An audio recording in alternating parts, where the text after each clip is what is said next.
Lahat po ng nakasamba ng buong puso sa Panginoon, pumalakpak ng malakas. Yung galing uli sa puso, sa espiritu, at sa kaluluwa nating lahat. Purihin po ang Panginoon. Glory to God. Pagsabay-sabay po tayong umaawit ng Praise the Lord, sabay-sabay tayong umaawit ng Hallelujah, nagiging tunay na isang katawan nga po tayo ng ating Panginoon. Praise God. Ngayon naman po, we're going to study. We're going to dig deep in the Word of God. Sabay-sabay po tayo. Samahan niyo po ako. Sabay-sabay tayo. Ready? Go! Ako ay narito ngayon upang mag-aaral ng salita ng Diyos. Ang puso ko ay binubuksan, ang isip ko ay... Ako ay makikinig at susunod sa salita ng Panginoon. Amen. Manalangin tayo. Aming Ama, sa aming pong pagtitipon, ngayon pong umagang ito, hinihiling po namin ang presensya mo. Sa pagbubukas namin ang iyong salita, hinihiling namin ang kapangyarihan mo, ang paghipo ng banal na espiritu. Hindi po ang tao ang marinig, Panginoon, kundi ikaw. Marinig namin, Panginoon, ang inyong pong bulong. Marinig namin, Panginoon, ang inyong pong instruction. At nawa nga po, Panginoon, ilid mo kami tungo sa buhay na banal at buhay na matagumpay. Thank you, Lord. In the name of Jesus we pray. Amen. Amen. Palakpakan natin ang Panginoon. Maaari na po tayong makaupo. Hindi ba masyadong malakas ang microphone ko? Pakihina po ng konti, please. Okay, sige po. Huwag niyo nang sagutin, may tatanong ako ha. Ilang taon ka na kayang Christian? Okay? Sa sarili mo lang ito, sa sarili mo lang ito. Ilang taon ka na kayang Christian? Siguro sabihin mo, pag binilang ko, before pa mag-pandemic, etc., siguro mga 7 years. Okay? Iba sa atin, 8 years. Iba sa atin, 20 years. Okay? Madali yung tanong na yon. Ito po yung susunod na tanong. Kung ikaw ay pagpalagay na 10 years na Christian, ilang Bible verses kaya ang kabisado mo? Sa 10 years na yan, wow, tagal niya na, 10 years ha. Ilang Bible verses kaya ang kabisado mo sa 10 years na ito? Sana man lang po masabi natin, Pastor, 10 years akong Christian, 10 din ang kabisado ko na Bible verse. No, kahit pa paano, medyo at least may memorize tayo na Bible verse. Pero kapag ka 10 years ka ng Christian at ang Bible verse na alam mo hanggang ngayon ay John 3:16, mali-mali pa grammar. No, parang interesado ka pa talaga sa Bible? Interesado ka ba talaga kay Jesus? Kasi kung gusto mong makilala ang Panginoon, nasa Bible yan. Ano po, siguro ang tanong natin, Pastor, kailangan pa ba talaga na mag-memorize ng Bible? Pag ang sagot nyo dyan, oo.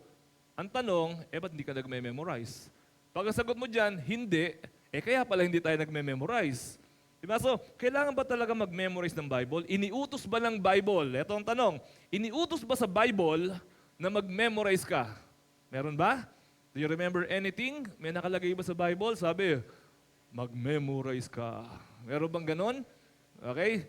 At, ano ba ang benepisyo? What are the benefits kapag ka nag-memorize tayo ng scriptures? So, ang pamagat po ng ating pag-aaral ngayong umagang ito, 5 reasons to memorize scriptures. 5 dahilan na napaka-importante kung bakit kailangan po natin na magsaulo ng salita ng Panginoon. I'll be reading from Matthew chapter 4, verses 1 to 11. Medyo mahaba. Pero alam ko, familiar sa inyo itong kwento na to. Alam ko, hindi nyo first time maririnig itong kwento na ito. Pagkatapos, si Jesus ay dinala ng Espiritu sa ilang upang tuksohin ng dyablo. Siya'y nag-ayuno sa loob ng 40 araw at 40 gabi, kaya siya'y nagutom. Okay, si Jesus, dinala ng Espiritu sa ilang, ang purpose para tuksuhin. Tapos nag-ayuno siya. Gaano katagal? 40 days, 40 nights. Yung iba, 40 minutes pa lang, gutom na. At si Jesus, 40 days, 40 nights, nag-ayuno. Verse 3, dumating ang dyablo at sinabi sa kanya, kung ikaw ang anak ng Diyos, may dare yung dyablo sa kanya. Kung ikaw ang anak ng Diyos, gawin mo ang tinapay ang mga batong ito. Ngunit sumagot si Jesus, nasusulat, hindi lang sa tinapay nabubuhay ang tao, kundi sa bawat salitang nagmumula sa bibig ng Diyos. Episode number 2. Pagkatapos, verse 5, dinala siya ng dyablo sa Jerusalem, ang banal na lungsod, at pinatayo sa taluktok ng templo, no? Overseeing, nandun siya sa roof deck, nandun siya sa balcony, pinakamataas.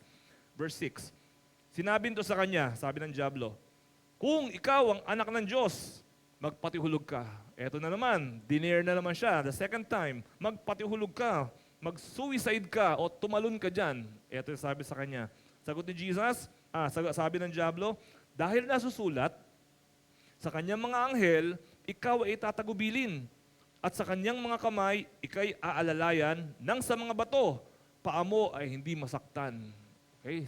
Si Devil, nag-quote ng Bible. Memorize ni Devil ang Bible. Verse 7. Ngunit sumagot si Jesus, nasusulat din naman. Okay? Meron din akong alam. Huwag mong susubukin ang Panginoon mong Diyos.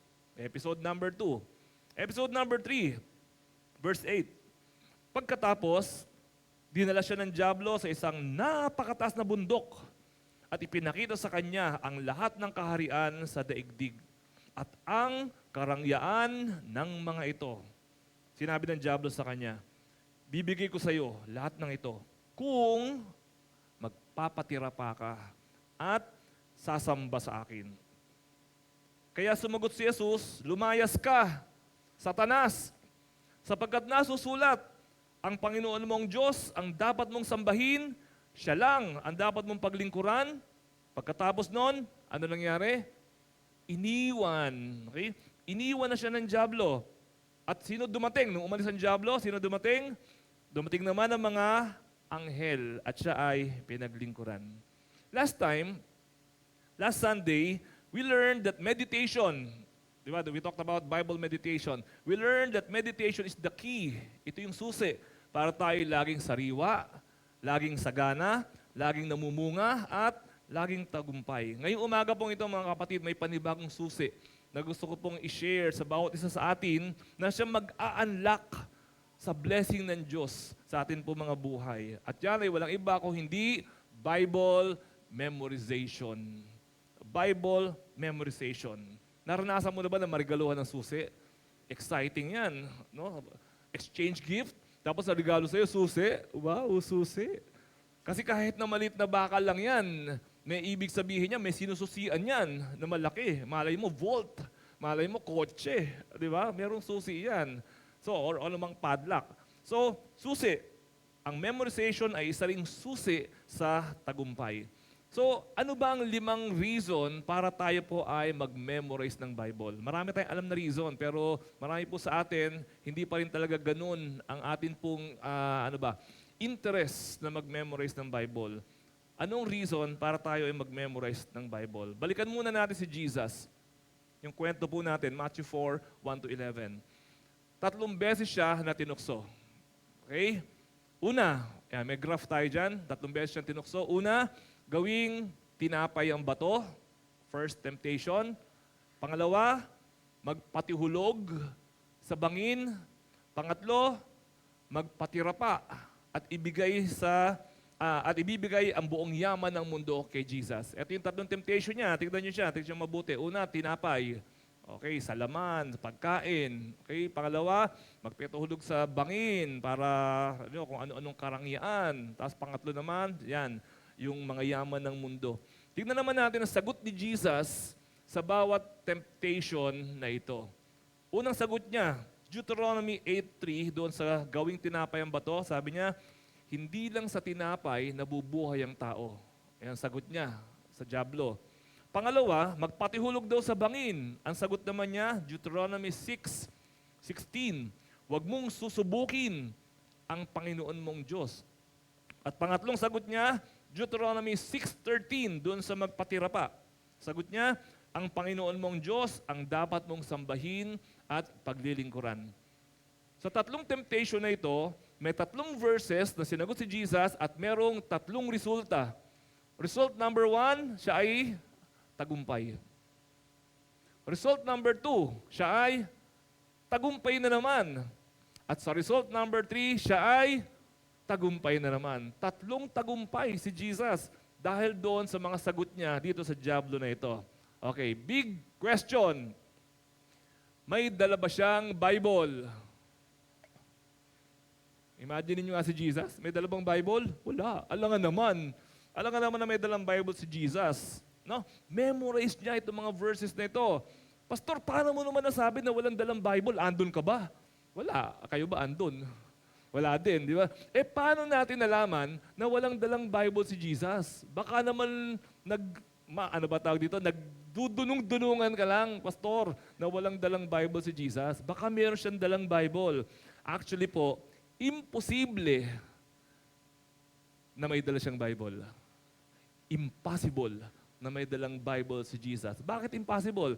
Dahil ang Bible po, noong time nila, hindi katulad ng Bible natin ngayon. Ang Bible natin ngayon, nasa libro, okay, yung nabubuklat-buklat, pwede mo ilagay sa kilikili, pwede mo ilagay sa bag, pwede mo ilagay sa kotse, or ang Bible po natin ngayon, nasa cellphone, dot.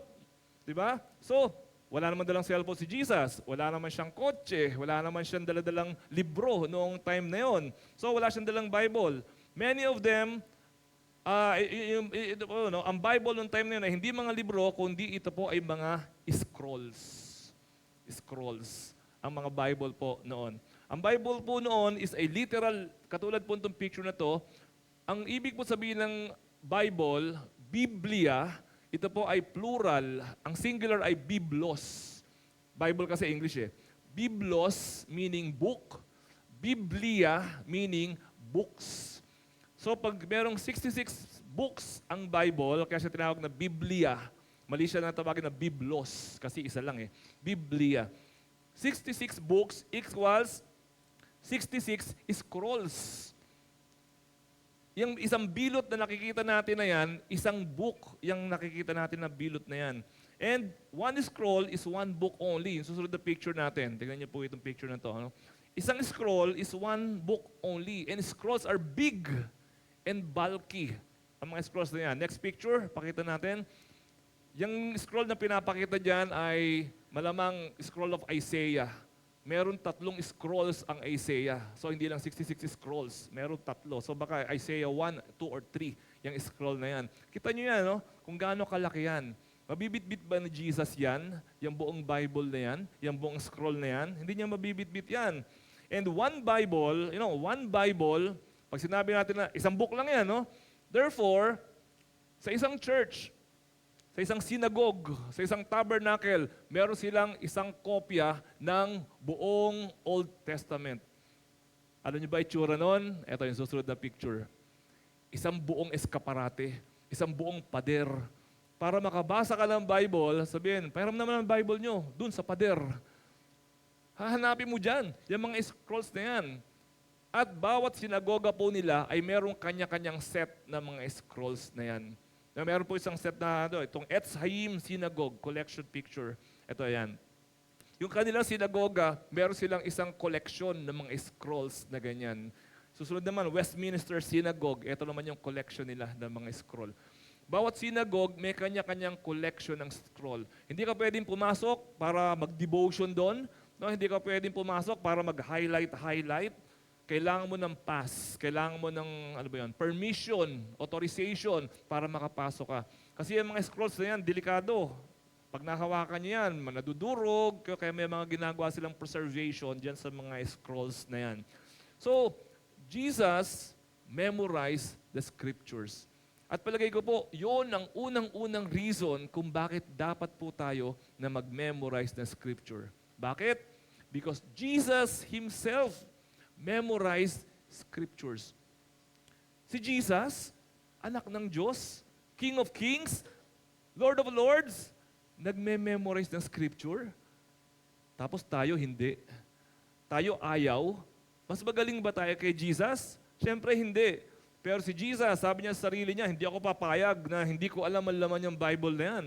So siguro si Jesus, lagi sa templo, lagi sa synagogue, pahiram nito, pahiram niyan, habang binubuksan niya, minememorize niya.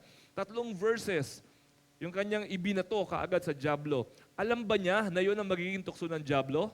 Hindi niya alam.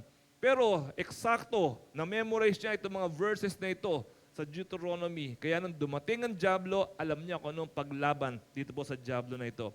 Jesus quoted 180 times sa Bible. 180 times from 24 different Old Testament books.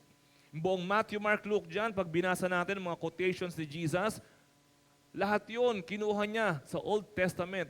24 different books of the Old Testament. Ang galing. Diba? So si Jesus mismo, 24 na beses niyang pinagbubuklat yon at minemorize niya, sinaulo niya ng husto. Ito mga Word of God na ito. He was a very diligent student of the Bible.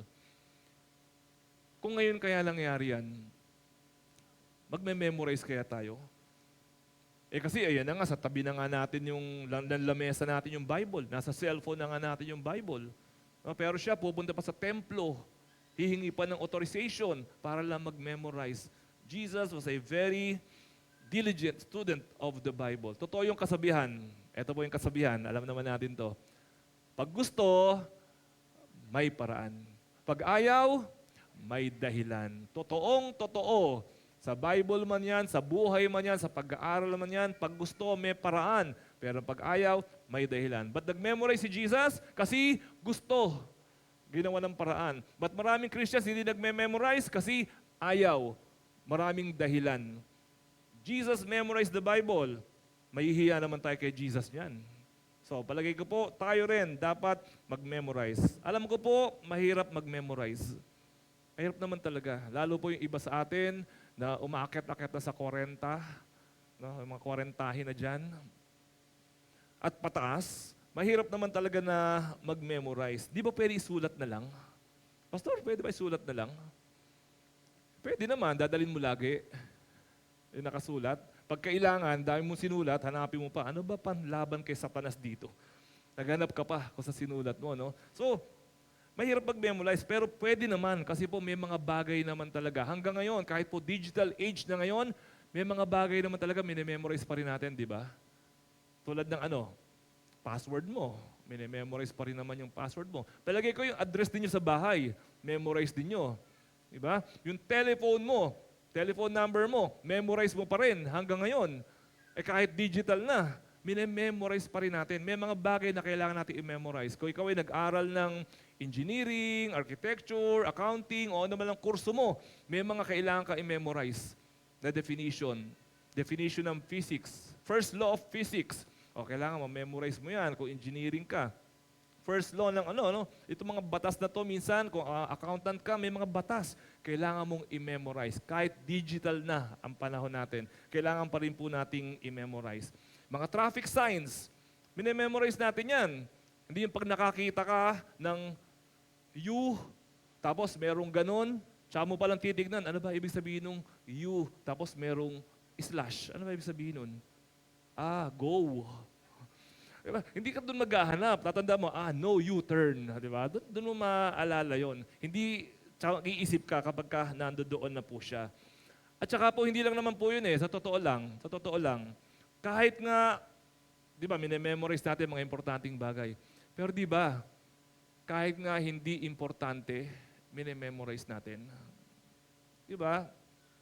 Sino nakaka-memorize dito ng chorus ng Opalite?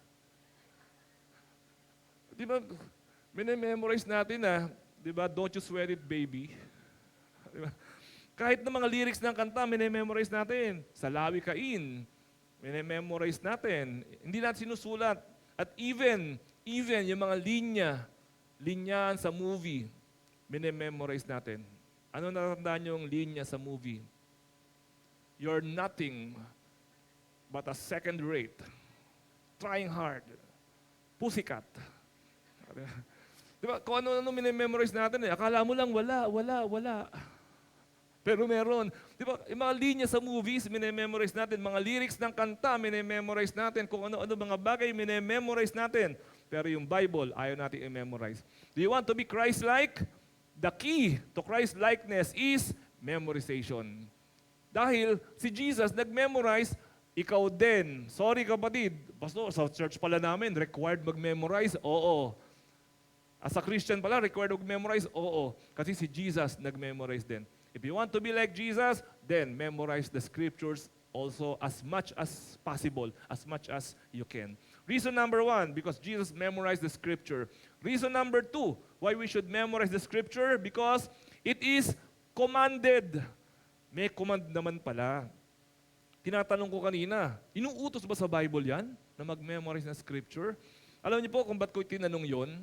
Kasi po, nung ako po ay naghahanap sa buong Bible, mula Genesis hanggang Revelation, hinanap ko po yung word na memorize or memorization. Hinanap ko sa Bible yon. Meron ba nakalagay daw doon? Thou shalt memorize scriptures with all of your heart. Wala. Naghanap ako. Even the word memorize is not in the Bible. Tama ba yung narinig ko? Walang word na memorize sa Bible? Yes. Wala pong word na memorize sa Bible. Pastor, ba't tayo magme-memorize? Wala naman palang word na memorize sa Bible. Ito pong ginamit nila. Deuteronomy 6:6 to 8, 6, 7, and 8.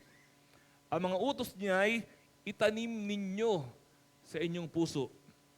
Ituro ninyo sa inyong mga anak. Pag-aralan ninyo sa inyong tahanan, sa inyong paglalakbay, sa inyong pagtulog, sa gabi at sa inyong pagbangon sa umaga. 8, ipulubot ninyo sa inyong mga kamay bilang tanda. Itali sa inyong noo. Isulat sa mga hamba ng pintuan ng inyong bahay at mga tarangkahan.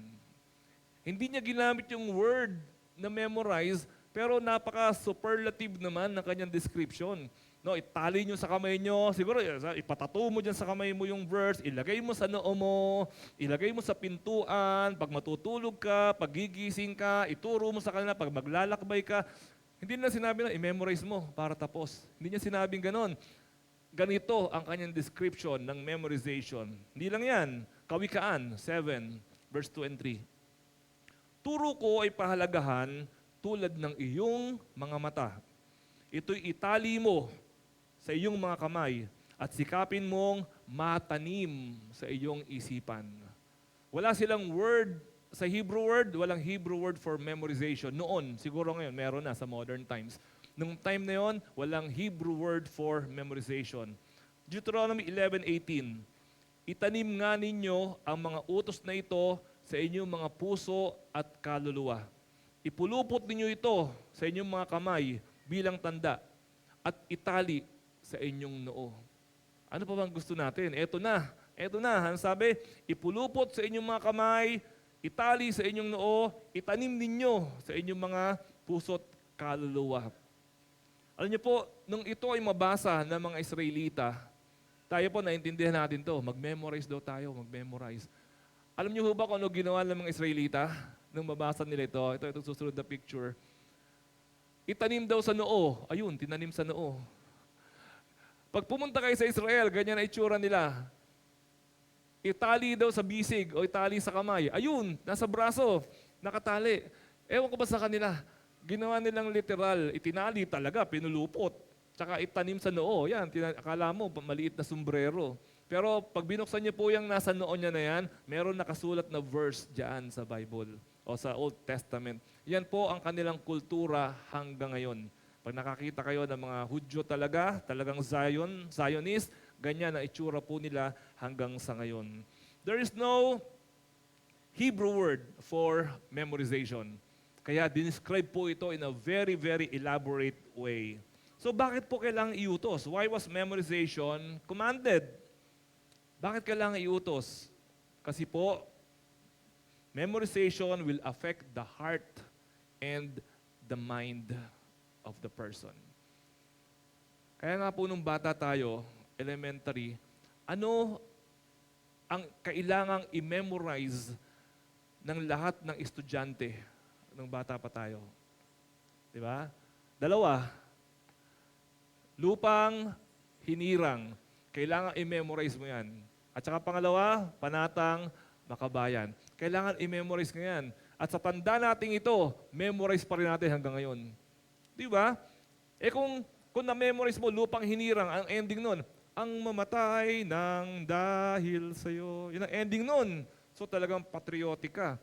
Tapos meron mga congressman dati, gustong palitan yung lyrics ng lupang hinirang. Ang gusto nila gawing, ang ipaglaban ang kalayaan mo. Gustong palitan. Tignan nyo yung isa, ang mamatay ng dahil sa'yo. Yung pangalawa, ipaglaban. Ipaglalaban lang. Hindi ako mamamatay para sa'yo. Paglalaban ko lang. Pero yung una, ang mamatay.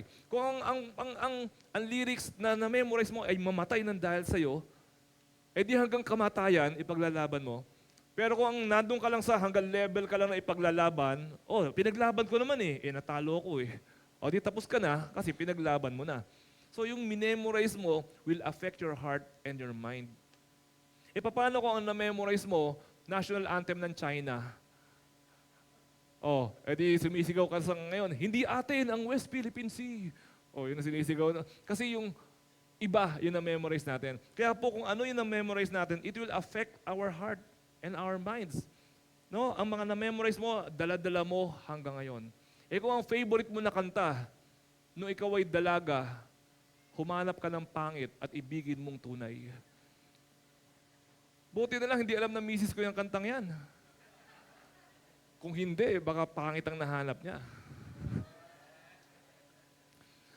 What if Bible verses ang na-memorize mo? Di ba? Pagka na-memorize mo, Matthew 6:33, seek first the kingdom of God and His righteousness, and all these things will be added unto you. Yun ang na-memorize mo. So you seek first all the time the kingdom of God. Ang ganda pag yun ang na-memorize natin. Pagka na-memorize mo, Episo 6:2, igalang mo iyong ama't ina. Sapagkat itong unang utos na may kalakip na pangako, ang bait-bait mo siguro na anak. Kasi yun ang memorize natin. No, kung ano yun ang memorize natin, yun po yung aapekto sa atin. Philippians 4:6 and 7, do not be anxious about anything, but in everything by prayer and petition with thanksgiving, present your request to God. Yun ang na-memorize mo. So hindi ka ngayon stress, hindi ka anxious. Na-memorize mo, last time inaral natin, Proverbs 3:5 and 6, trust in the Lord with all your heart. Huwag magtiwala sa sariling kakayahan. Diba? In all your ways, acknowledge Him. Kung yun na na-memorize mo, pag may problema ka, trust in the Lord, trust in the Lord. Kung na-memorize mo, Jesus wept. Puro na lang, walang say-say sa buhay mo yon. Si Jesus pala iyakin. Yun na na-memorize natin, no? We need to memorize the scripture because it is going to affect our life and our heart.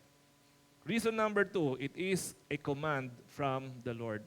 Reason number 3, memorize the scripture because it is our weapon against temptation.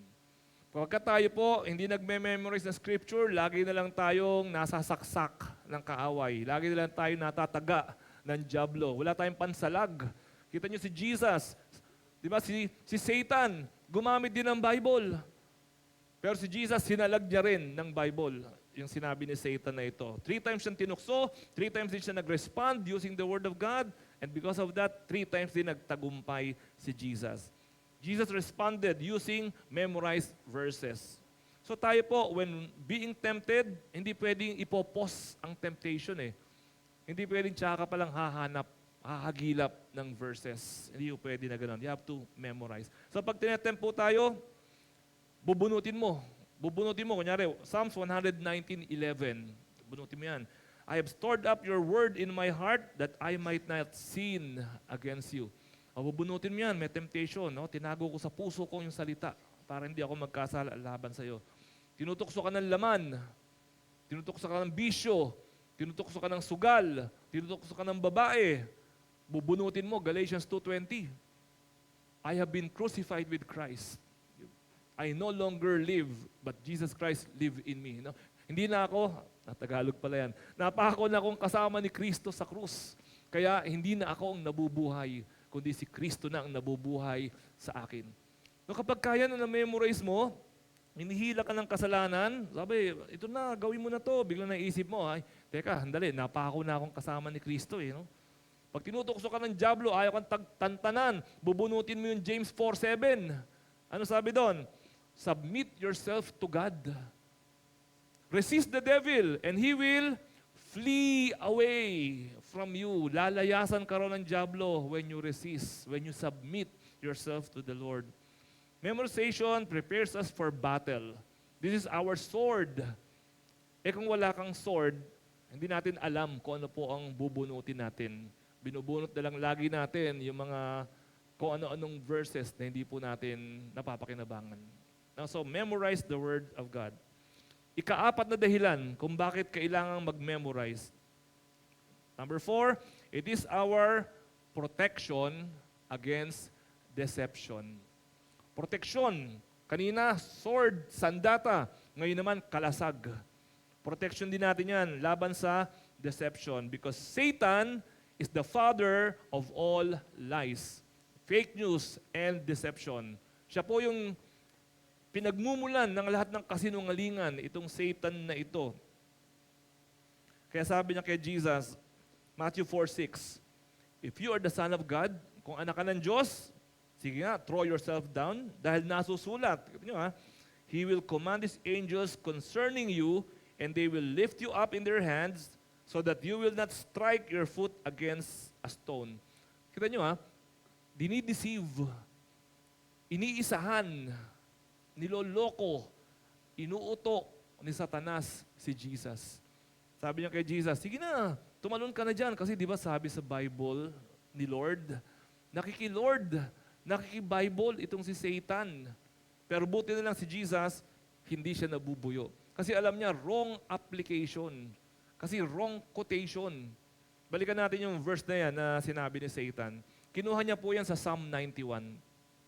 Psalm 91, ito po yung nakasulat. For He will command His angels concerning you to guard you in all your ways. They will lift you up in their hands so that you will not strike your foot against a stone. Yung pong katabing verse niya, kita niyo, mayroong mga blanks. Inumit, tinanggal, hindi isinama sa quotation. Ang kinuha lang yung simula, tinanggal yung gitna, tapos itinuloy doon sa pangalawang part ng quotation. Tinanggal niya yung words na to guard you in all your ways. No, ang sinabi niya lang yan, di ba? He will command His angels concerning you. Di ba parang, di ba babantayan ka daw ng Diyos para hindi ka para hindi ka matisod o para hindi masaktan ng paa mo. Tinanggal niya yung dahilan kung bakit siya babantayan.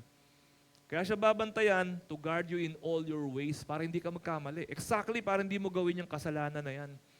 No, minsan po, tinutwist ang scriptures. Ganyan-ganyan ang style na ginawa ng ahas kay Eva sa paraiso. Sa paraiso, ito sabi ng Diyos. Genesis 2:16 and 17. Ang Panginoon nagsasalita. Sinabi niya sa tao, makakain mo ang alinmang bungang kahoy sa halamanan. Okay? Alinman sa halamanan. Maliban sa bunga ng punong kahoy na nagbibigay ng kaalaman tungkol sa mabuti at masama. Okay, pwede sa lahat. Maliban yung isang punong kahoy na nagbibigay ng kaalaman. Okay, mabuti at masama. Wag mong kakainin ang bungang yon, sapagkat sa araw na kainin mo yon, mamamatay ka. Sino nagsasalita? Si Yahweh ang nagsasalita. Pagkatapos po niyan, ayan yung utos ni Yahweh yan yung dapat i-memorize ni Eve. Genesis 3, verse 1 and 2. Yung diablo na nagsasalita, may mali siya. May mali siya. Totoo bang sinabi ng Diyos na huwag kayong kakain ng anumang bungang kahoy sa halamanan? Pag meron hong lumapit sa inyo, tao, kumare, at sinimulan ang usapan ng, totoo ba? Chismosa yon. Pag maski sino lumapit sa iyo at sinimulan ng totoo ba, magkakaproblema ka. Kaya mo, may lumapit sa iyo, totoo ba na mahal ka ng asawa mo? Nagka-problema ka bigla, mahal ba ako talaga ng asawa ko? Hindi mo naman problema yon, pero sinimulan doon sa word na totoo ba? Diba? So, eto, ang galing talaga ni Satan. No? Simula pa lang ng mundo, alam na niya kung paano mang-iintriga. Totoo ba? Sabi niya, na sinabi ng Diyos, huwag kayong kakain ng anuman. Nakita niyo yung anuman? Biglang naging general. Ginulo niya yung usapan Hindi naman sinabi ng Diyos na anuman. Pero tinitignan niya kung ano yung alam nitong babae na ito. Ang inutos ng Diyos ay huwag kainin yung particular, isa lang. Yung bunga na nandoon ng mabuti at masama. Pero sabi ng Diablo, ginugulo niya yung usapan. Totoo ba? Bawal kumain ng whatever? O bawal kainin lahat yan? Kita nyo, indiligaw, di ba? Indiligaw yung usapan. Ano naman ang sagot itong babae na to? Sumagot ang babae na naging dahilan ng ating kasalanan lahat. Maari naming kainin ng anumang bunga sa halaman. Correct. Check. 1 point. Huwag lang ang bunga ng puno na nasa gitna nyon. Okay. Hindi niya sinabi na wag lang yung punong yun mismo, pero nasa gitna. Ilan yung nasa gitna? Di ba? Malaki yung halamanan. Vague yung kanyang sagot. Sinabi ng Diyos na wag namin kakainin ni hihipuin man ang bunga nito. Mali na. Mali na yung detalye niya. Sinabi wag kainin, hindi sinabi wag hipuin. So, naiba na. At kung kami raw ay kakain nito, mamamatay kami. At dahil doon, dahil hindi nag-pay ng attention si Eve doon sa utos ng Diyos sa kanya, ano nangyari? Eve was deceived. Naloko si Eve, naisan si Eve, at nadamay tayong lahat dahil dito sa pagkakamaling ito ni Eve. Alam niyo po, hindi tayo maluloko. Pag alam mo, pag kabisado mo, kontrata, hindi ka maluloko. Pero kapag yung kontrata, pirma ka ng pirma, hindi mo binabasa, hilaman ng kontrata, maya-maya, binebenta na pala yung anak mo, binebenta na pala yung atay mo, hindi mo alam, pirma ka ng pirma. Kasi yung mga words na yun pala, ay napaka-importante. Sa mga lawyer, lalong-lalo na, pag nagsabi ka sa lawyer, meron akong problema dun sa kapitbahay ko eh. Kasi yung kanyang bakod, inilipat niya ng ganyan-ganyan. Alam niyo, sasabihin ng lawyer sa'yo, patingin ng papel. Hindi sasagot yung lawyer sa'yo na tama ka o mali ka. Sasabihin niya, patingin ng usapan ninyo. Kasi yung words are very important. Sa bangko, hindi ko lang alam ngayon, ano? Dati may ano yan eh, and or, di ba? Ikaw, tapos and or. Ginawa yata ngayon na ano na lang, end na lang, or na lang. Yung and or na yon, pagka and or, pwede mag-withdraw kayo parehong dalawa. Pero kung end lang, or lang, isa lang sa inyo ang pwedeng mag-withdraw. No, yung mga words are very, very important. Kaya po, actually po, napansin po ninyo sa preaching po natin, ang style po ng preaching natin is we look into the grammar, we look into the word. Nag-word study po tayo, yun po yung karaniwan ng preaching natin. Ang method ng preaching po natin ay tinatawag po na historical grammatical method of interpretation. Yun po ang way natin ng pag-aaral ng Bible dito po sa church natin. So, pag tayo po ay nagme-memorize, hindi ka madaling maloko. Kung ikaw ay mahilig mag-taxi, tapos hindi mo kabisado ang kalye, di ba minsan ganyan ka na, parang isang oras na tayo ikot na ikot dito ah. Kaya yung taxi, patak ng patak yung metro. Naligaw ka na kasi nga hindi mo kabisado. Naloloko na po tayo. Sa mga presyo, nung ito nakaraan linggo, hindi ko kabisado yung presyo. May binili ako. 2,400 yung binili ko. Tapos nung tinignan ko sa online, ngayon may kausap ako, nakukuha ko 1,200 lang, i-deliver pa sa bahay. Kasi hindi mo alam yung presyo. Hindi mo kabisado yung presyuhan. Naiisahan tayo kapag ka po ganun. Ganyan din po sa Bible. Maiisahan tayo kapag hindi po natin alam. Tignan po natin itong verse na to. John 13:34. Sabihin niyo sa akin kung tama o mali itong verse na ito. John 13:34. Tama, mali?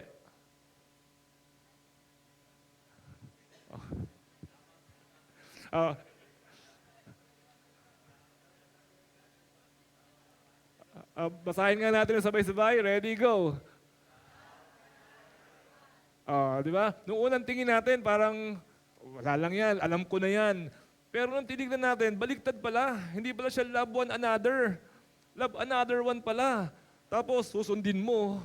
Sumusunod ako sa Bible eh. Tapos susundin natin, love another one. Di ba? Minsan po, naiisahan tayo. Kapag kaganyan, ano ba tawag doon? Mabilis. Nadadaan tayo sa bilis. Kapag kaganyan. Tapos susunod na verse, tama po ba to?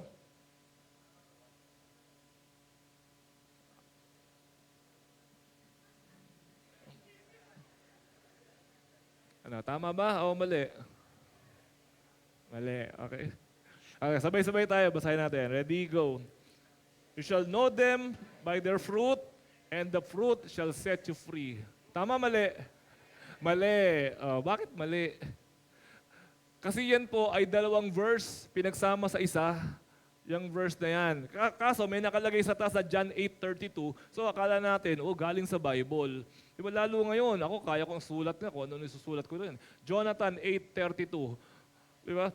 Mamaya, kung nakita natin yung format, Bible na siya. Ang totoo po talaga niyan, ay sabi sa John 8:32, and you shall know the truth, and the truth shall set you free. Na hindi yung you shall know the fruit, hindi yung truth.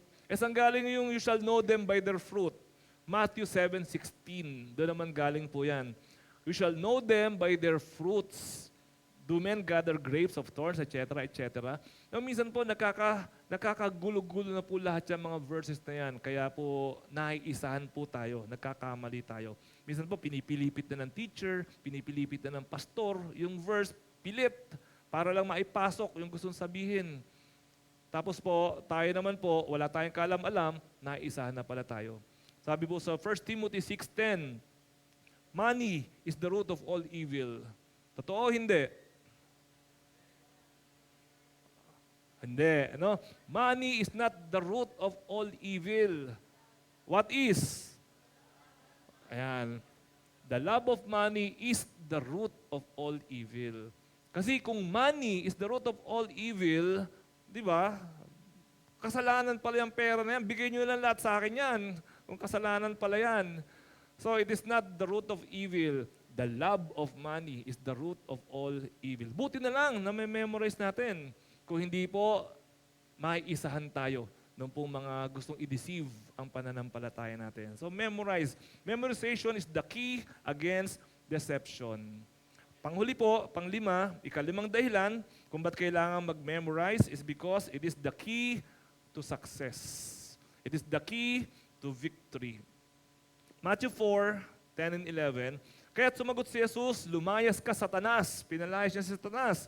Sapagkat nasusulat, ang Panginoon mong Diyos ang dapat sambahin, siya lang ang dapat paglingkuran. Pagkatapos, iniwan na siya ng dyablo. At dahil wala na yung dyablo, dumating naman yung mga anghel at pinaglingkuran nila si Jesus. Ang tagumpay, when we memorize the scripture, it is also the key to victory. Nagtatagumpay po tayo. Sabi ni Satan, makalayas na nga.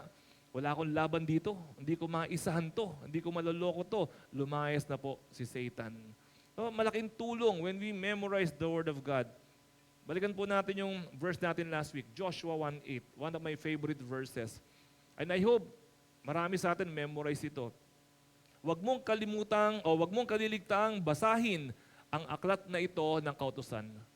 Pagbulay-bulayan mo yon araw at gabi upang matupad mo ang lahat ng nakasaad doon. Sa ganoon, magiging masagana at matagumpay ng iyong pamumuhay.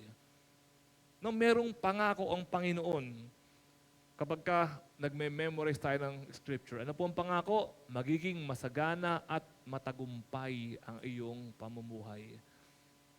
I have to ask this question. Masagana at matagumpay ba ang iyong pamumuhay? Nagme-memorize ka ba ng Word of God? Mga kapatid, yan ay tanim, yan ay binhi, yan ay puhunan para po sa buhay na maayos, mapayapa at masagana. The Bible has many enemies. Noong time ni Hitler, gusto niyang patayin ang lahat ng mga Hudyo, gusto niya ring ubusin ang lahat ng Bible. Paano kung natalo ang NATO powers at nanalo ang Axis powers noong time ni Hitler? At ang nanalo, sina Hitler, ano na kaya ang mundo ngayon?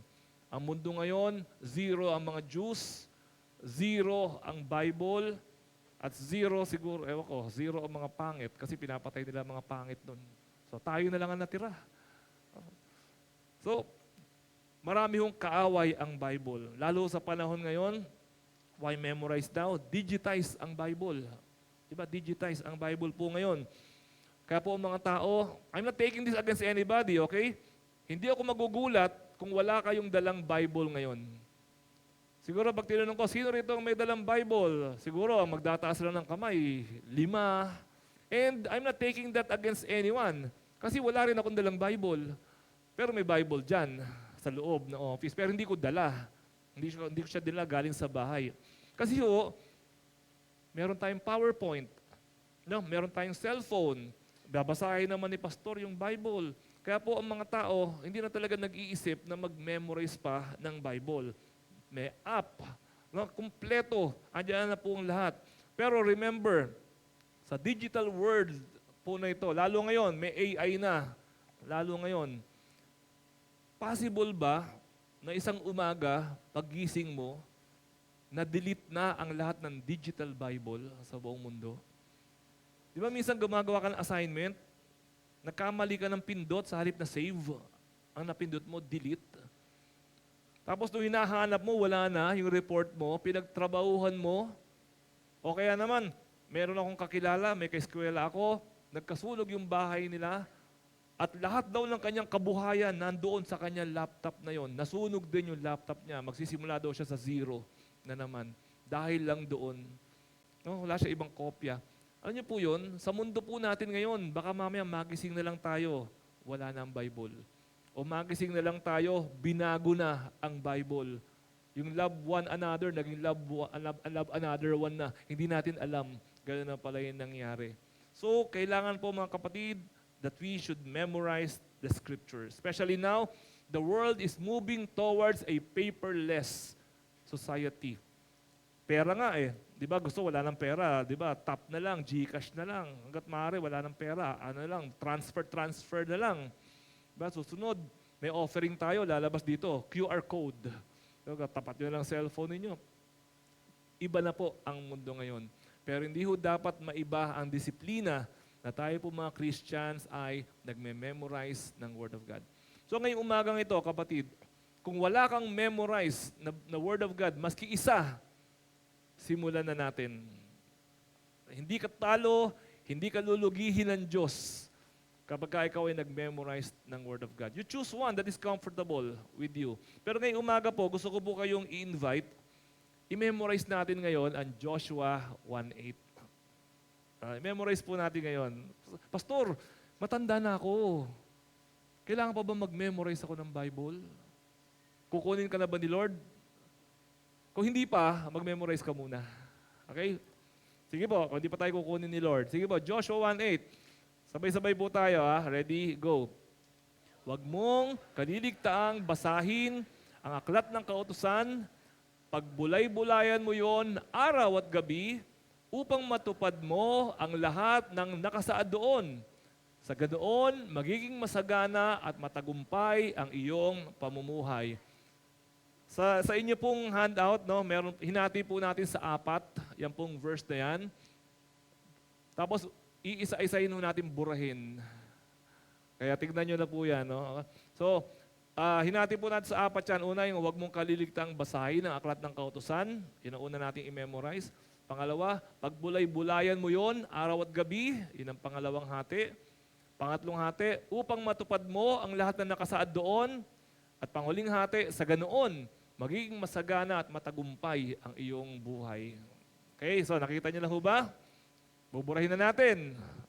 Unang linya, buburahin natin. Okay? Kinakabahan ba kayo? Parang ako kinakabahan eh. Okay, sige po. Wag. Simula tayo sa Joshua 1:8. Okay? Ready? Go. Joshua 1:8.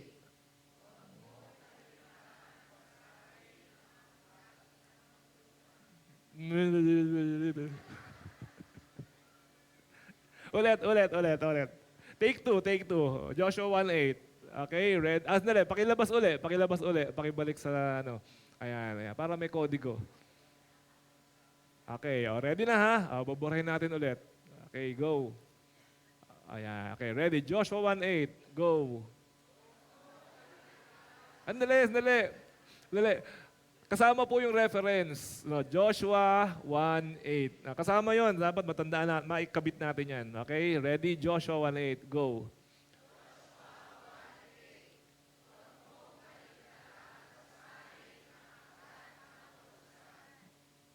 Tuloy. Pagbulay-bulay.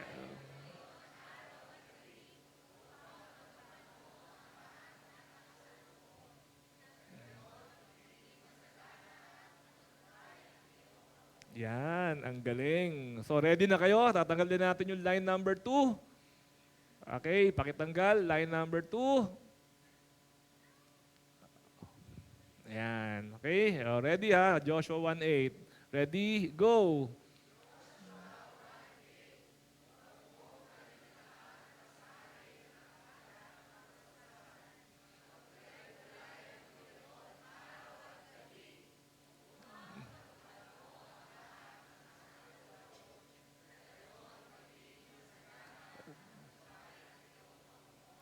Yan.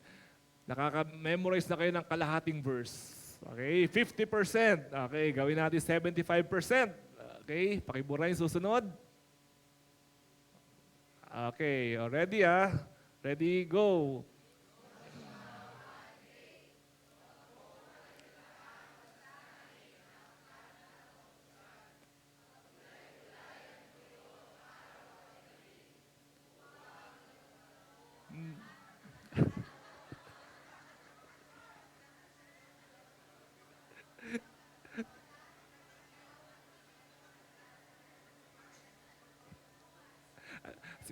Sinusuhulan ba ninyo yung nagpa-PowerPoint?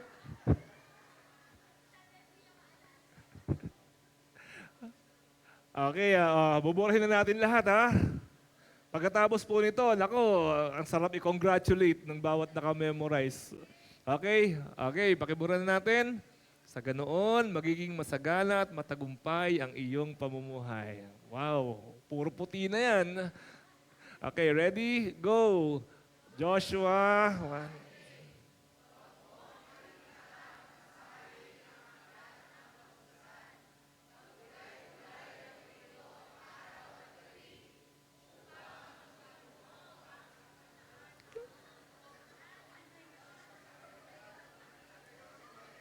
Wala na. Nalito na ako, parang Chinese na yung narinig ko. Isa pa. Pakilabas uli ang huli. Okay, again. Okay, isipin nyo, magiging, ano ba yan? Result kasi yan eh. Result na yan eh, no? Okay, ready na po pakibura na uli. Okay, ready. Joshua, go! Joshua.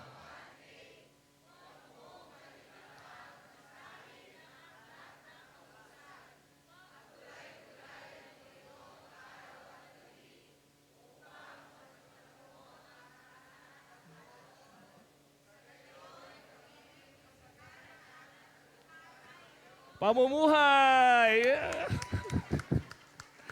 Congratulations! Wow! No, wag niyo pong iwala yan. No, paglabas mo natin dito, bubulong-bulong kayo. Joshua 1:8. Alam niyo po, pag pinanghawakan po natin yan, sinabuhay natin yan, pangako ng Panginoon, magiging masagana at matagumpay ang inyong pamumuhay. Gusto po ba niyo yun? Siyempre, purihin ang Panginoon, manalangin po tayo. Palakpakan muna natin ang Panginoon. At manalangin po tayo. Ama namin, ngayong umagang ito, salamat po sa paalala nyo sa amin kung gaano ka-importante, kung gaano ka-powerful, kung gaano po na pinapangakuan mo po kami ng tagumpay sa pamamagitan po ng inyong salita. Nawa nga po, Panginoon, mag-invest ang bawat isa sa amin na ito po isa ulo namin at isa puso po namin at isa buhay po namin. Sa ganoon po, Panginoon, ang kalooban mong matutupad sa aming mga buhay. Bendisyonan niyo nga po, Panginoon, ang church na ito. Bendisyonan niyo po ang bawat kapatid na nag-e-effort na makilala ka pa at mag-memorize sa inyong salita at iparanas mo po sa amin, Panginoon, ang biyaya ng buhay na pinagpala mula sa inyo. Thank you, Lord. In Jesus' name we pray. Amen.